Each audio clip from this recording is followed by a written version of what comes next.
Yeah. Yeah.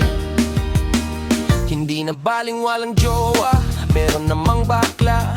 Ang jowa peperahan ka, ang bakla bibigyan ka. Pag makikipag-inuman ka, kasama ang barkada, di ka papayagan. Pagkagalitan ka pa, pero sa bakla libre alak ka na. Pagkatapos ay paliligayahin ka pa. Kaya wag malungkot pag single ka, marami dyang bakla paliligayahin ka. Kaya wag malungkot pag single ka, marami dyang bakla paliligayahin ka. Utos-utusan ka pa, pati ang paglaba, pati pagkuha ng tubig hindi niya pa magawa. Pag di mo nasunod,